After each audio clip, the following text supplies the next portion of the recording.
রক্তে শর্করার মাত্রা নিয়ন্ত্রণে রাখতে কিংবা গরমের দিনে শরীর ঠান্ডা রাখতে আমাদের বাঙালির পাতায় করলা বা উচ্ছের জুড়ি মেলা ভার। বিশেষ করে ডায়াবেটিস রোগীরা নিয়মিত করলার জুস, ভাজি বা তরকারি খেয়ে থাকেন। কিন্তু পুষ্টিগুণে ভরপুর এই তেতো সবজিটি যে অতিরিক্ত খাওয়ার ফলে আপনার শরীরের জন্য বড় বিপদের কারণ হতে পারে তা হয়তো অনেকেই জানেন না। সম্প্রতি ভারতীয় গণমাধ্যম দ্য হিন্দুস্তান টাইমসের একটি প্রতিবেদনে অতিরিক্ত করলা খাওয়ার বেশ কিছু মারাত্মক পার্শ্ব প্রতিক্রিয়া তুলে ধরা হয়েছে।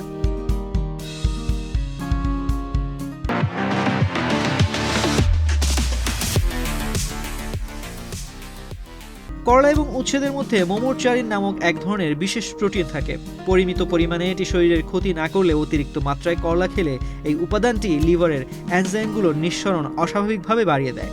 এর ফলে লিভারের কোষগুলোতে তীব্র প্রদাহ বা ইনফ্লেমেশন তৈরি হয়। চিকিৎসা বিজ্ঞানের ভাষায় একে লিভার টক্সিসিটি বলা হয়, যা দীর্ঘমেয়াদে লিভারের স্বাভাবিক কার্যক্ষমতা পুরোপুরি নষ্ট করে দিতে পারে।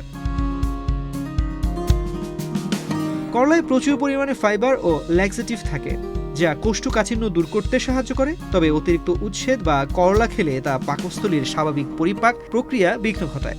এর ফলে পেটে তীব্র মোচড় দিয়ে ব্যথা, গ্যাস, বদহজম এবং ঘন ঘন পাতলা পায়খানা বা ডায়রিয়ার মতো সমস্যা দেখা দিতে পারে। বিশেষ করে যাদের আইবিএস বা সংবেদনশীল পেটের সমস্যা রয়েছে তাদের অতিরিক্ত করলা খাওয়া থেকে দূরে থাকা উচিত।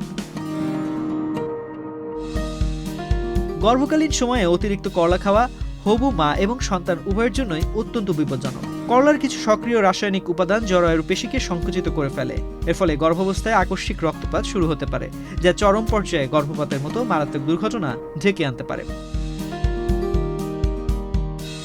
তেতো হলেও করলা অবশ্যই উপকারী, তবে তা খেতে হবে পরিমিত পরিমাণে। যে কোনো সুস্থ মানুষ বা ডায়াবেটিস আক্রান্ত রোগী প্রতিদিনের ডায়েটে করলা রাখার আগে অবশ্যই একজন পুষ্টিবিদ বা চিকিৎসকের পরামর্শ নিয়ে এর সঠিক পরিমাণ জেনে নেবেন। তো আজ পর্যন্তই স্বাস্থ্য বিষয়ক এমন নানা পরামর্শ পেতে বাংলাদেশ প্রতিদিনের সাথেই থাকুন।